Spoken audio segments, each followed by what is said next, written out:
நம்பியார் பரவாயில்ல English pickup ஆச்சே pass யாரோ பார்வதி நம்பியாரா உங்களை கூப்பிடுறாங்க. ஊர்ல 10-15 ஃப்ரெண்டு வச்சிருக்கலாம் சந்தோஷமா இருக்கான். ஒரே ஒரு ஃப்ரெண்ட வச்சுக்கிட்டு நாப்படுற அவஸ்தை இது. பேர் என்ன? எருமை. இவ்வளவு அழகா இருக்க எருமை என்ன பேர் வச்சிருக்காங்க? ஏன்பா இதுக்கு போய் இப்படி கோவப்படுற? நீ வேணா கோவப்படு, நீ வேணா கோவப்படு. என்னப்பா சண்டைக்கு வர மாதிரி? நீ வேணா சண்டைக்கு வாடா, நீ வேணா சண்டைக்கு வா, வாடா வந்து வாடா. டேய், நீ யாருன்னு எனக்கு தெரியும், நான் யாருன்னு உனக்கு தெரியும். நம்ம 2 பேர் யாருங்கிறது இந்த ஊருக்கே தெரியும்.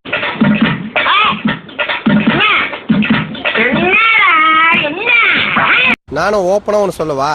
உன்னெல்லாம் யாரா வாழ சொன்னா? போய் கடல்ல விழுந்த சாவு. கோனை சாமா அது பண்டிகை காலத்துல கோயிலுக்கு வெளியே வைப்பாங்க. நகி பேட்டா. பேட்டா எங்க மாத்தறானுங்க, எல்லாம் மாச சம்பளம் தான். அதுவும் பொங்கலையும் புளியரையும் போட்டு கழிச்சு போறானுங்க. உங்களை எல்லாம் பார்த்தா எனக்கு